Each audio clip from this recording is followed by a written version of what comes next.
Hello community. It's great that we're allowed to enter your devices once again.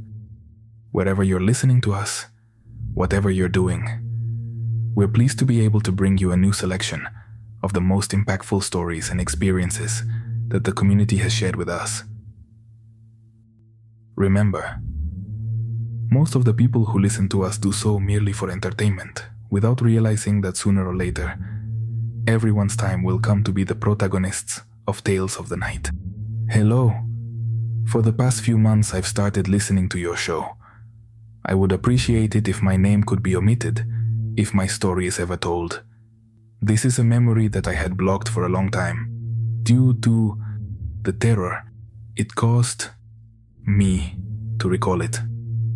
However, as I mentioned, I started listening to you a couple of months ago, and everything came back very clearly. I know it was real, and even my sister, the person I tell everything to, the one I trust the most, confirmed to me that it was as serious, as impactful as I suddenly remembered it. You see, I was born and raised in a small town in Michoacán, the name of which I prefer not to say, but since I was studying, I had to leave. I ended up in Zamora, in the same state, to study at the university, and this is where I currently live. Most of my family remains in that town. That's why, whenever I can, I go back to spend weekends with them, in the place where I grew up, with my people. 4 years ago, in the first days of January, I received a call from my mom while I was at work. From the moment I greeted her, I noticed she was very restless, different. Hello, dear. How are you? I'm not catching you too busy, am I? Although she's always busy, I always tell my mom that I'm not. So I asked her what was going on, if everything was alright, even though I already imagined the answer. Is your cousin? Something happened. He had a problem. Since I'm a lawyer, they usually call me when someone in the family gets into trouble. And my cousin? It was well known that he had gotten involved with the wrong crowd engaged in illegal activities. We were never close, not even as children. I don't think we ever even talked at parties. He was my cousin, but nothing more. I would greet him from a distance. I told my mom that she had to tell me exactly what had happened so that I could help him. That I needed to know everything before I could get there. It's about a 2-hour drive. It's just that I don't know how to tell you this, my dear. They killed him in the early morning. I need you to come because they're going to have a wake at your grandmother's house. I didn't know what to say. I wasn't expecting that information. I told her I was on my way, that I would ask for time off from work to miss the next day, and stay with them in the town. At my job, they let me leave right then. But they couldn't give me permission to miss the next day, so I went there, to be at the wake, knowing that I would have to come back very early in the morning. But at least I was able to be at my grandmother's house for the wake, accompanying my family at least. I never get close to see the deceased, and, of course, that was no exception. I never approached the coffin. The next day, I returned to Zamora to work, and a week later, my parents had to make arrangements for our house, an almost complete renovation, so much so that they would have to leave it for a while. In the meantime, they would go live in a house almost next to ours. A very small house with a very bad layout, poorly planned, poorly built. A place so dark that it was the same to walk through it, with your eyes open or closed. It seemed to be made so that not a single ray of sunlight would ever reach it. Of course, I continued to visit them. They set aside a room for me at the end of a hallway. But it was extremely distressing to go see them there. The house was terrifying, but they chose it because they could keep an eye on everything that was being done in our house. The dark house didn't even have doors on the rooms, but my dad took it upon himself to put up a curtain on each door so there would be at least some privacy. At that time, I was single, so every week I would go to the town to visit them. On a normal Saturday night, as normal as the dark days in that house, I went to bed to spend some time on my cell phone before sleeping. Around 11 p.m., I started to feel sleepy, so I did something that I always do, almost by reflex. I closed every open window on my phone. Then I placed it under my pillow and fell asleep. It was midnight when something woke me up. I started hearing it in my dreams, far away from everything. But soon I realized that what was playing was my phone. A song had started playing at full volume on Spotify, but I had closed everything. The strangest thing is that it was a song I had never even heard before. That wasn't in my history. Moreover, it had started from the middle. I woke up very frightened to check my phone and turn it off. I was startled at that moment, not because I felt that something was going to happen, but because I had suddenly woken up. A few minutes passed as I tried to calm down, catch my breath, and suddenly, when I felt I was finally calming down, my heart rate sped up again. I started breathing with difficulty. I turned towards the curtain. In the doorway, I caught a glimpse of a moving light, as if someone was approaching with a lamp. And indeed, someone was walking down the hallway. They stopped in front of my room. Their hands began to slowly pull back the curtain. And at that moment, I knew it wasn't anyone from my family, because they would have spoken first, before entering. I was paralyzed with fear. I couldn't move or scream. The curtain slowly opened, revealing who was on the other side. It was my cousin, the one who had died just 3 weeks earlier. But he didn't look like I remembered him from years ago, the last time I saw him. He looked older. His hands were shining as if he was carrying something in them. He had a beard I had never seen before, and he was wearing a St. Judas outfit. He looked at me without any expression on his face for a few seconds. Then he continued walking with his light down the hallway, until the reflection of that light disappeared. After a few minutes, I was able to react, but my fear, the anxiety that apparition had caused me, was so intense that even today my hands sweat when I tried to explain it, to write it down. I could only turn on the TV and leave it on for the rest of the night. After a while, sleep overcame me, and I was able to sleep again. Until the next morning, when I woke up, I ran to tell my mom, who, without telling me she didn't believe me, made me feel it was of no importance. She only told me that she had lit a candle for my cousin, that I should pray for the rest of his soul. Days later, when the 1-month anniversary of my cousin's death came, his sister shared a photograph of him in the coffin.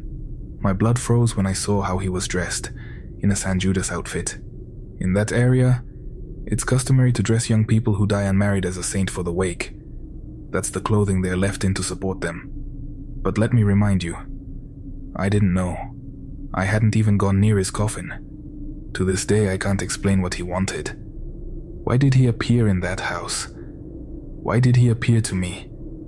I haven't gone through a situation like that again. But my sister's ex-husband said that he didn't like being in the house where he used to live anymore, because my cousin kept appearing, sitting in the same place where they used to have a few beers every weekend. Who knows what will become of him, of his soul.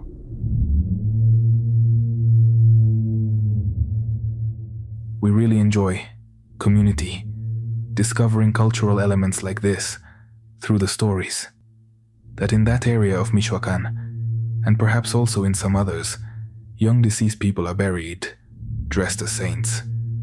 If you're going to share a story, remember that this type of element, although not essential for us to tell it, always makes it even more interesting. they always say much more about the place where you live, about the customs you have. Remember that ghost stories help us tell much more about ourselves, about our cultures, than we might think. But anyway, let's continue with more stories we have for you tonight. Hello, Uriel. I've been listening to your podcast for a while now, and I don't miss a single episode. The experiences I've heard you share gave me the courage to finally share mine as well. Something that began when I was 12 years old, when I started having sleep paralysis. I had never had them before, and suddenly they happened several nights in a row, without stopping.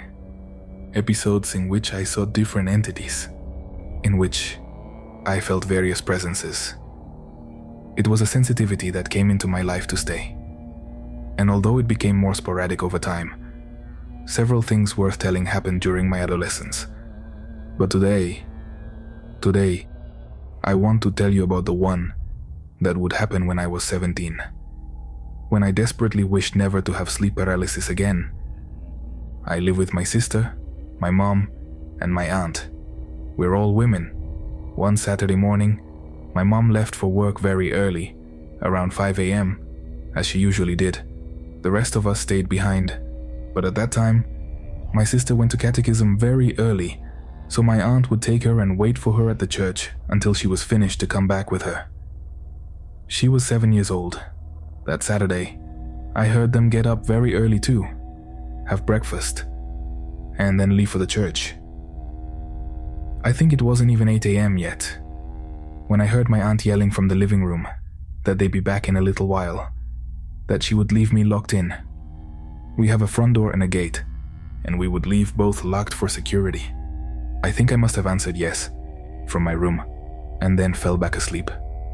But even so, I had that strange presentiment, the one I always felt when a sleep paralysis episode was about to begin. Although it had become usual for me, it never stopped being a terrible sensation. When you find yourself in one of these episodes, you can't move. However, over the years, I learned that it is possible to control it, at least by remaining calm. I woke up, I forced myself awake.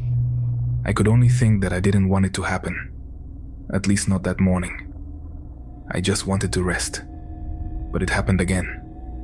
The trances became longer, more intense, deeper, each time.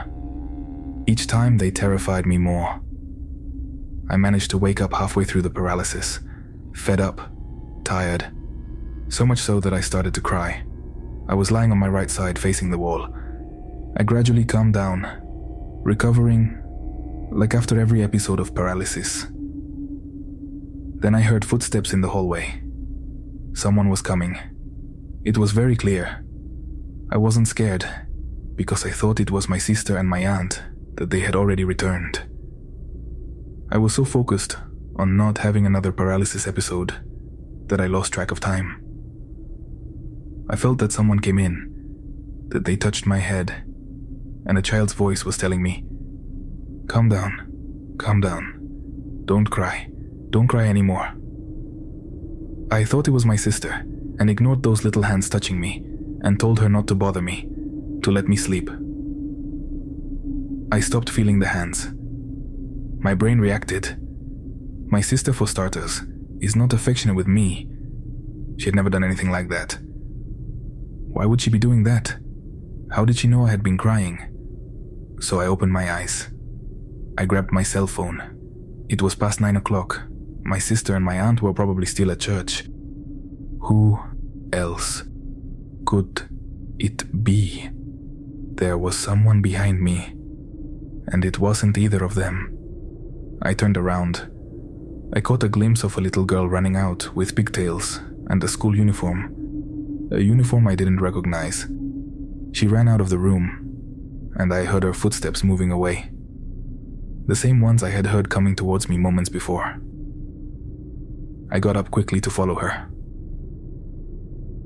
I thought someone had broken into the house.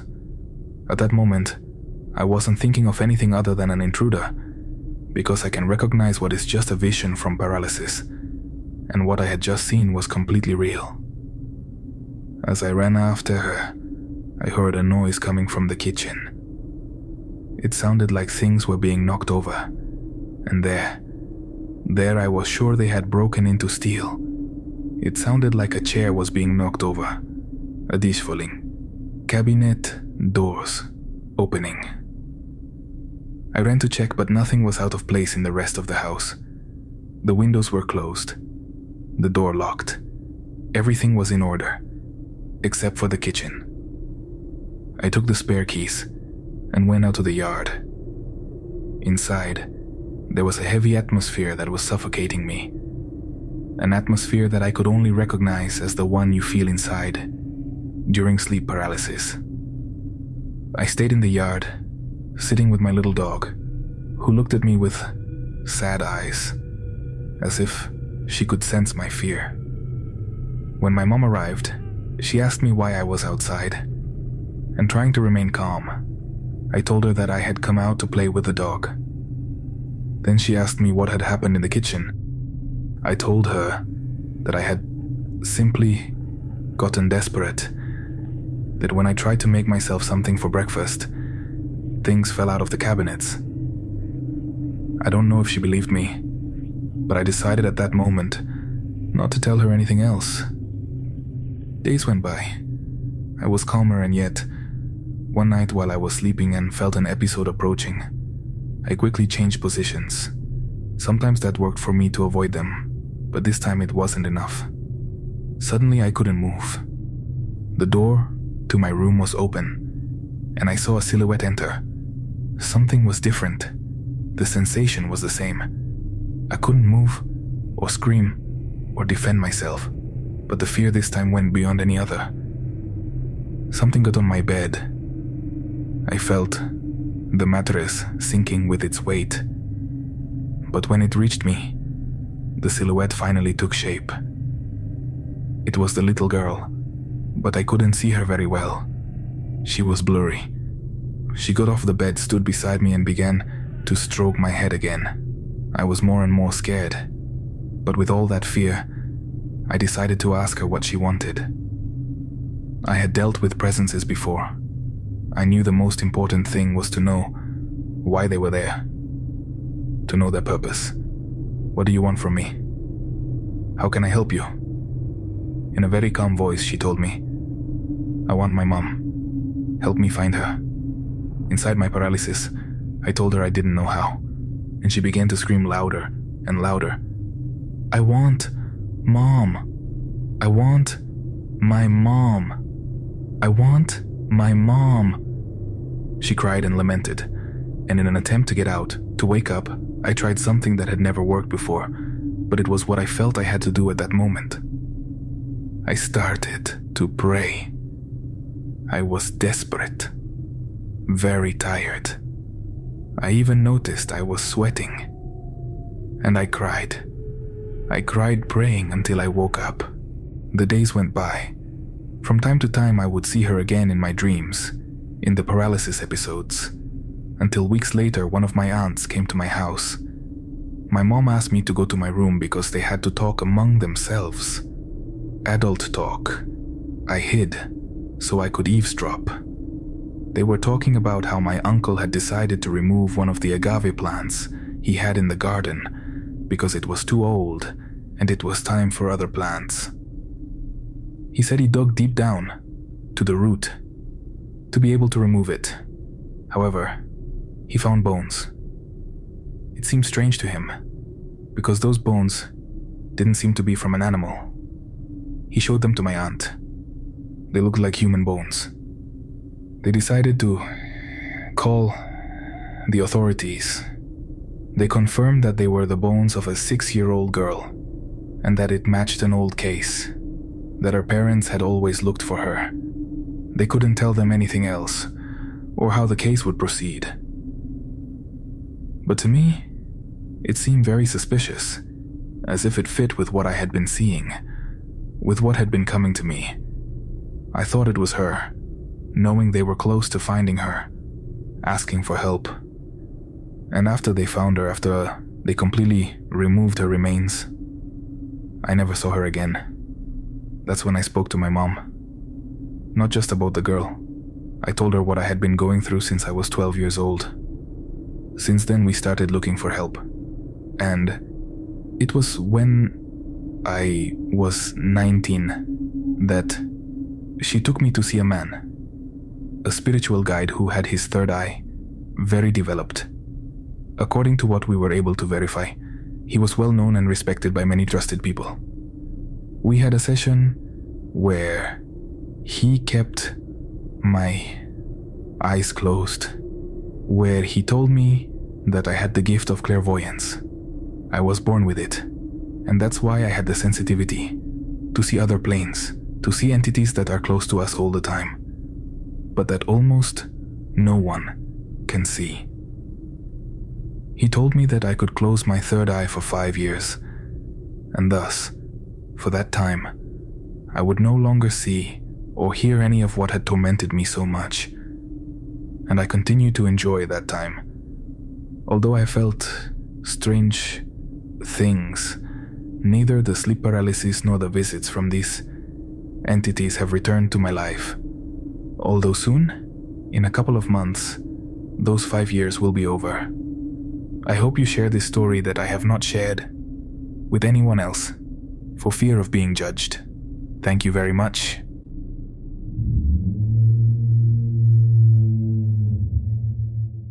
Thank you for sharing your story with us. And thanks also to all the people who have the confidence to do so, because you are the blood that runs through the veins of Tales of the Night. We remind you to subscribe if you haven't already. It's very important. And also a 5-star rating, depending on where you're listening to us. And of course, your comments always help us improve, to know what stories, what topics, what duration, what format you like the most. We continue as there is still one more story tonight. Hello community.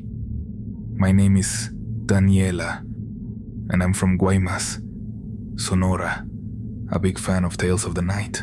I listen to them on Amazon. They always keep me company during my work hours and when I'm on my way home. I'm 27 years old, but now I'm going to tell you something that happened to me when I was 16.